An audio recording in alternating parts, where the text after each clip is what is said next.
Livros na estante, lendo Pistis Sophia pela primeira vez, parte 1, e o diário de leitura é o 21.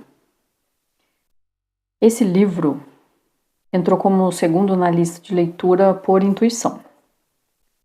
Eu estava num grupo de conversas e o que comentaram sobre ele me chamou a atenção de alguma forma.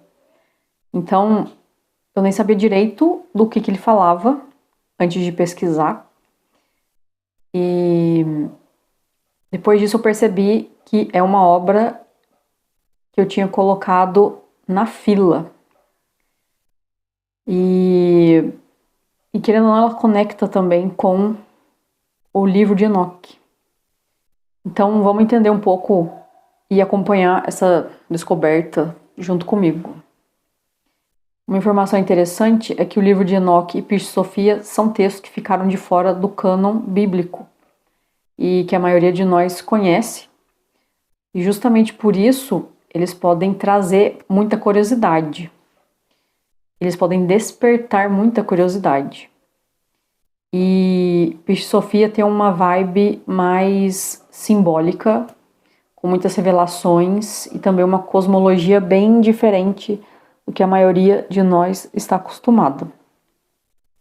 Mas então, o que é esse livro?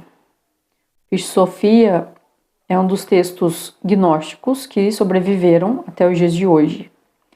Gnóstico fala de uma vertente do cristianismo primitivo, que colocava o conhecimento direto, a experiência interior, a gnose, no centro de tudo, e não só a fé cega ou a obediência a uma instituição. Então, o nome do livro já é o resumo da história. Pistis Sophia é o nome da protagonista, e Pistis quer dizer fé, Sophia quer dizer sabedoria. Ela é ao mesmo tempo uma figura mítica, uma entidade cósmica, um mito e um símbolo da alma humana. Então a história dela é basicamente sobre uma alma que cai, se perde, é perseguida por forças que tentam mantê-la na ilusão, clama por socorro 13 vezes e é resgatada. É uma jornada de queda e de retorno. A mesma estrutura que a gente reconhece do filho pródigo, por exemplo, só que aqui contada de um jeito mais denso e mais cósmico, místico. E a segunda metade do livro é uma outra coisa. São diálogos de Jesus já ressuscitado, ensinando seus discípulos, com destaque para Maria Madalena, em uma grande parte, que aparece como a discípula mais avançada do grupo, fazendo a maioria das perguntas mais profundas. Quando eu li sobre isso, eu achei que era um complemento até masculino e feminino. O livro de Enoque tem uma energia muito masculina, de causas e consequências, e não que Maria Madalena não possa ter uma energia assim, mas talvez seja um livro mais reflexivo também, além de muita informação que a gente vai receber. Já estou prevendo isso. Lembrando que eu não li o livro ainda. Para ser um pouco diferente da primeira leitura, eu quero trazer um tira-gosto desse livro para a gente entender em que território que a gente se encontra. Esse texto vale ser lido como um tratado sobre a jornada da consciência. Lá vem reflexão. Jung, inclusive, dizia abertamente que os textos gnósticos foram inspiração direta para várias das suas ideias sobre a psique humana. E tem estudiosos que apontam paralelos muito claros entre o Pistis Sophia e ensinamentos do budismo tântrico e do Vedanta.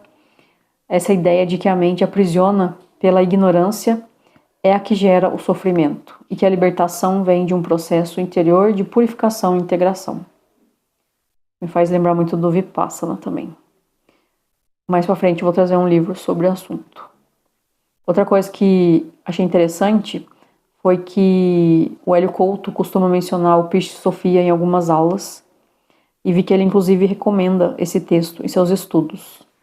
Então, sem demorar muito mais, vamos começar a longa introdução e lembrando que tem o link para o livro na descrição desse áudio ou desse vídeo, dependendo de onde você estiver escutando. Então, introdução. Informações iniciais.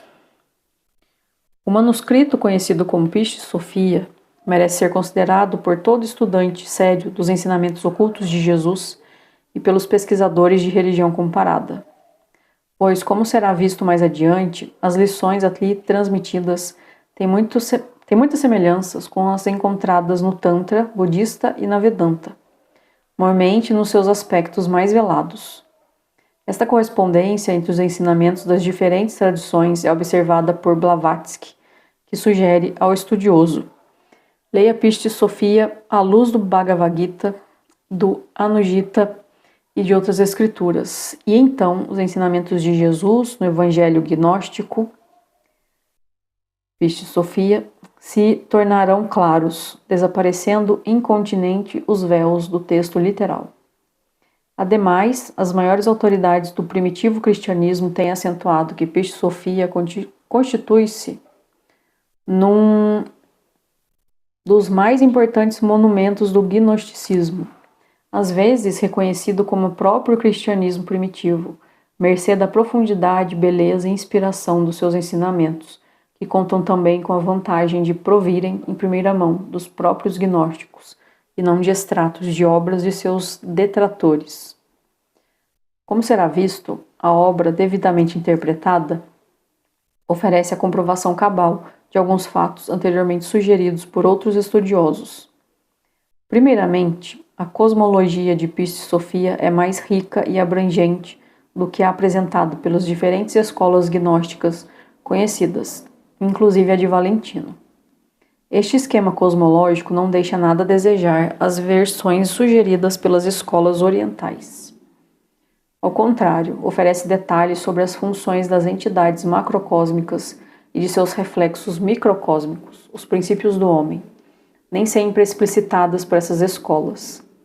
Em segundo lugar, o entendimento da cosmologia de Pistis Sophia e a correspondência numerológica de inúmeras expressões em grego abrem uma nova era para o estudo dos textos mais esotéricos da Bíblia, especialmente o Evangelho de João e o Apocalipse, infelizmente tão pouco compreendidos.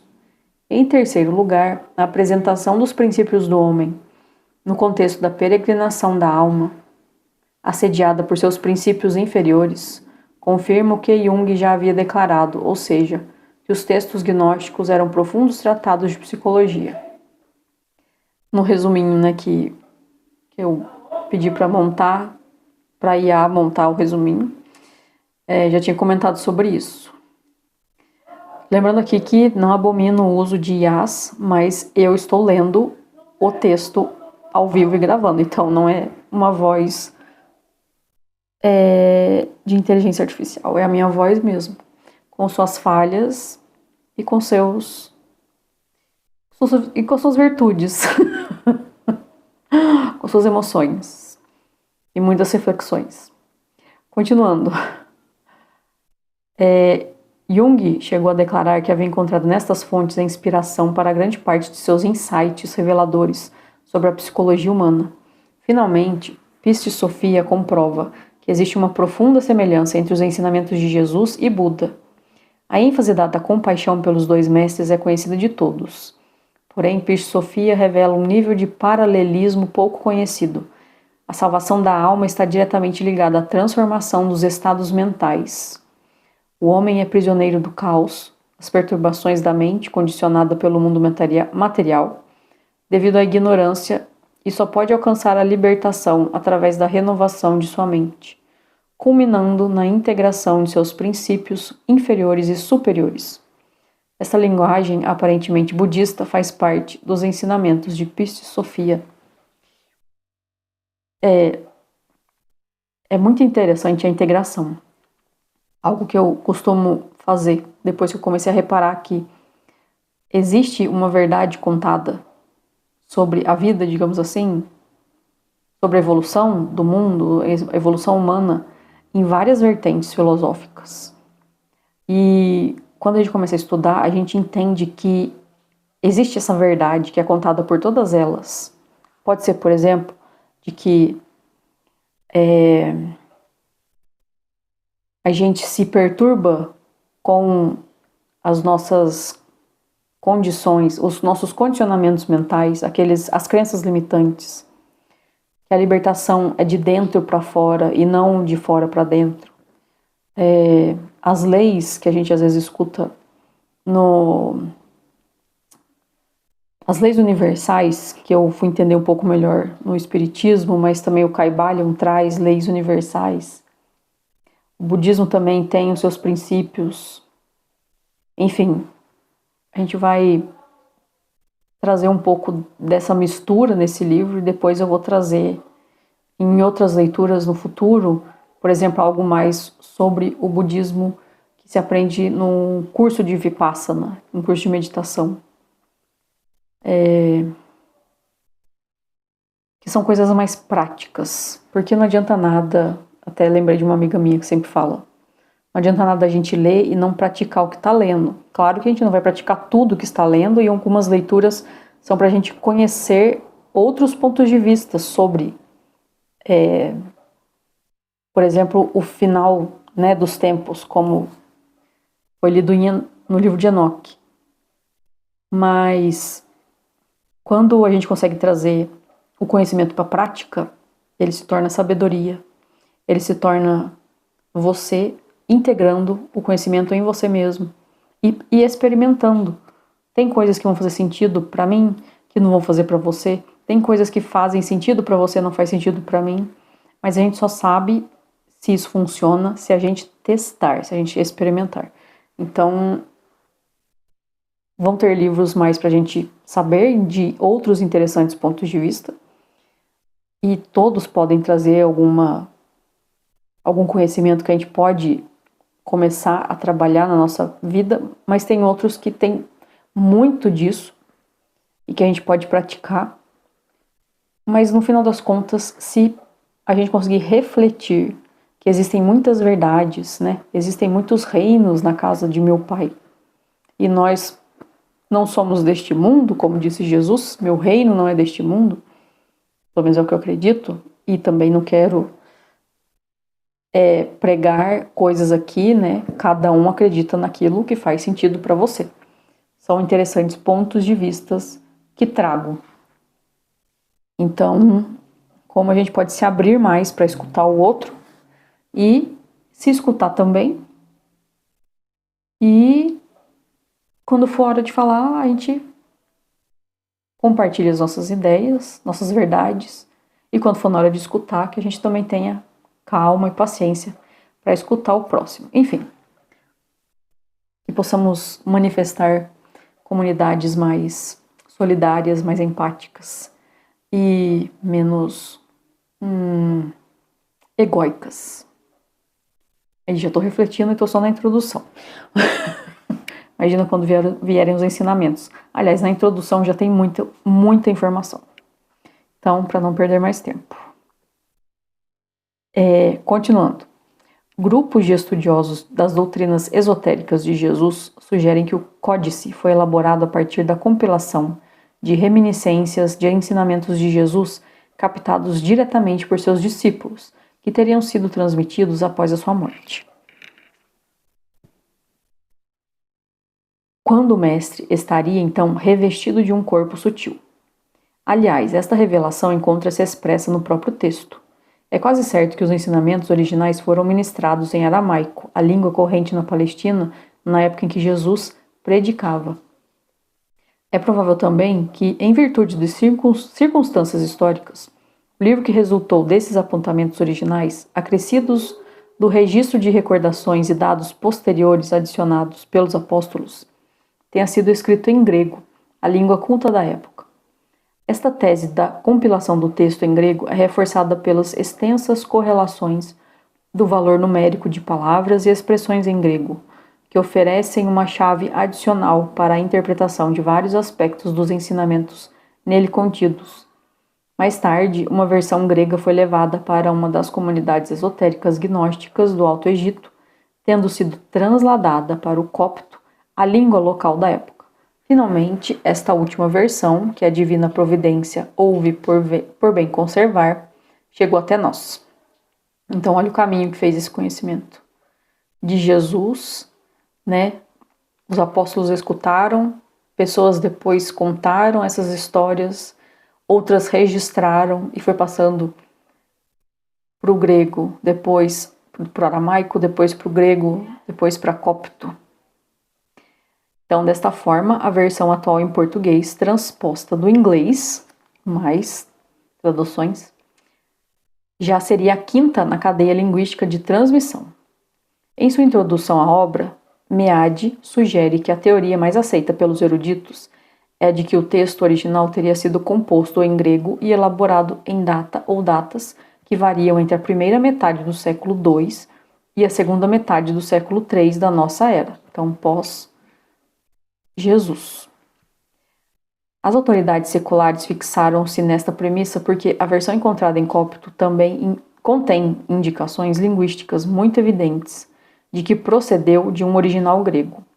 Quanto à data de composição e aceita de onde procederia, os estudiosos tateiam na escuridão, trabalhando apenas sobre hipóteses e sem nenhuma evidência mais firme, inclinando-se na sua maioria a atribuírem o texto a Valentino ou a membros de sua escola. Daí porque teria sido escrito em meados do século II. Blavatsky, porém, não concorda com esta maioria. Pistis Sophia é um documento de extrema importância, um autêntico evangelho dos gnósticos, atribuído por acaso a Valentino, sendo, porém, muito mais provável que seja uma obra pré-cristã quanto ao seu original. A obra é autêntica e devia ser tão canônica como qualquer outro evangelho. Aspas de Blavatsky. É provável, no entanto, que a totalidade do códice não tenha sido coligida por um único autor, nem na mesma época, pois o estilo da narrativa dos livros 3, 4, 5 e 6 difere do estilo dos dois primeiros livros. No livro 3, existe citação de uma passagem de Paulo por Maria Madalena. Ora, como Paulo foi posterior a Maria Madalena, este não poderia ter escrito sua epístola aos Romanos, da qual a citação é retirada, quando Jesus ensinava aos seus discípulos. É provável que os citados 4 livros tenham sido coligidos mais tarde, a partir da tradição oral, ocasião em que algum material pode ter sido acrescentado pelo autor ou autores. Em Pistis Sophia estão montados 3 magníficos cenários. Primeiro, a situação de Jesus após a ressurreição e ascensão e seu posterior retorno glorioso do alto para continuar a instrução de seus discípulos. Segundo, o mito de Sofia. E terceiro, outros ensinamentos na forma de diálogos de Jesus com seus discípulos, muitos dos quais relacionados à cosmologia. O grande segredo das apresentações cosmogônicas é que descrevem simultaneamente o macro e o microcosmo. Este último aspecto é a história oculta do homem como arquétipo e deságua no grande oceano da peregrinação da alma, que deve mergulhar na matéria, onde fica prisioneira por incontáveis íons ou eras, até ser resgatada pelo Salvador. O mito de Sofia representa a última etapa da cosmogonia, ou seja, a da redenção de Pistis Sophia, que é ao mesmo tempo uma entidade macrocósmica e o símbolo da alma humana. A história de Sofia, portanto, traça, em linguagem velada, as etapas da queda e da salvação da alma, sendo esta última descrita como os arrependimentos ou súplicas de Pistis Sophia. Nos 13 arrependimentos iniciais e nas invocações subsequentes estão simbolizadas as condições necessárias para a progressiva ascensão da alma, em suas 5 principais etapas, que correspondem às 5 grandes iniciações, até sua libertação final e retorno ao lugar de origem. No budismo fala muito de libertação da dor e do sofrimento, que é até o que fala muito no Vipassana. Quando eu começo a fechar os olhos, por exemplo, conduzindo a meditação, começo a observar pensamentos, começo a observar sensações, e quanto mais eu fico nessa observação, passando por todas as partes do corpo, focando também na região entre o nariz e a boca. Quanto mais eu me observo, mais informações, sensações, pensamentos vão saindo do fundo, possivelmente do inconsciente, ou das marcas que estão no corpo, registradas no corpo, e aí pode ser registradas no corpo sutil, no corpo físico, no perispírito, existem muitas definições. Os sankaras, que são quando a gente se apega a algo ou sente uma repulsa a algo e isso marca a nossa existência, vamos dizer assim, marca o nosso corpo. E quanto mais a gente observa essas sensações ou os pensamentos e deixa passar, a gente vai se libertando desses sankaras. E isso leva à libertação da dor e do sofrimento. Porque os sankaras são os condicionamentos emocionais, os condicionamentos mentais, né, que é o que conduz a nossa existência, querendo ou não. E quanto mais consciente a gente fica desses condicionamentos, dessas crenças também, expandindo um pouco, a gente consegue observar e não se apegar mais àquilo, nem sentir repulsa por aquilo, e deixa passar. Como dizem, né? Quando você vai meditar, observe os pensamentos como se fossem nuvens que passam. Então, quanto mais se pratica, mais se chega nesse estado de observar tudo, o que acontece dentro e fora de nós, mesmo sentindo as emoções, não quer dizer que não sentiremos as emoções, mas as sentiremos naquilo que é preciso, no tempo delas e não no nosso tempo. Já percebeu que quando a gente está muito feliz, a gente quer continuar feliz, e quando a gente está com dor, a gente quer se livrar da dor? A solução encontrada, possivelmente, por esse texto e pela meditação Vipassana, né, pelo budismo Theravada, é você observar tudo como é e deixar passar. Nem se apegar e nem sentir aversão àquilo. Enfim, isso vai continuar num próximo livro e acho que se eu ler rápido, esse talvez não demore, mas vamos com paciência, aprendendo sobre novos assuntos um pouquinho de cada vez. Continuando, esta volta à situação inicial de glória na luz divina é comum a outras cosmogonias, embora mais simplificadas da tradição cristã, quais sejam a parábola do filho pródigo e o hino da pérola. Na primeira, o filho pródigo, depois de dissipar sua parte da herança, forçado a tratar de porcos para sobreviver, finalmente percebe a situação degradante em que se encontra e decide retornar à casa, onde é recebido com grande festa. Com sua generosidade magnânima, o pai manda vesti-lo com a melhor roupa e entregar-lhe os símbolos de poder, as sandálias que o capacitarão a trilhar o próximo ciclo de manifestação e um anel indicativo da conclusão bem-sucedida deste ciclo. No hino da pérola, um jovem nobre é enviado por seu pai a uma terra distante, o Egito, símbolo da matéria, devidamente equipado para obter um tesouro valioso.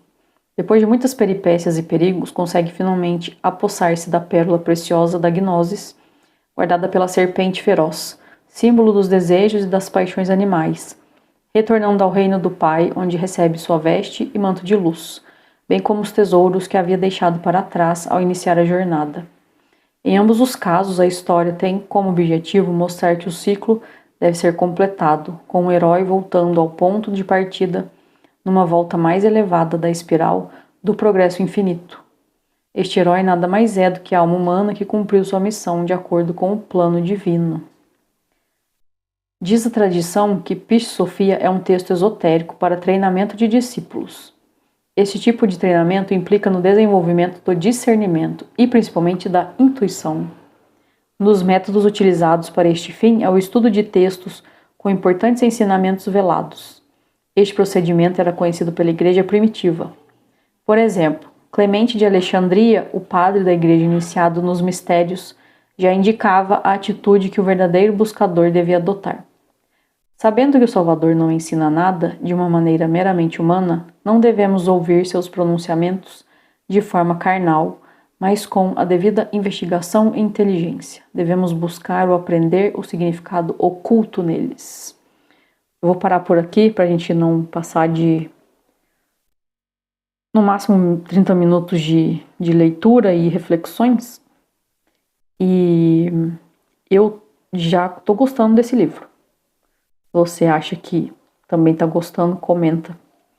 Se você se sente assim. E lembra de curtir o vídeo, começar a seguir o canal, se inscrever no canal, e compartilhar se você tem alguns amigos que gostam de assuntos esotéricos, evangelhos gnósticos, reflexão, entender a vida de diferentes pontos de vista. E continue por aqui que a gente fará companhia um pro outro enquanto a gente lê Piscis Sophia. Depois, no próximo, a gente continua na parte 2, ainda na introdução. Até mais!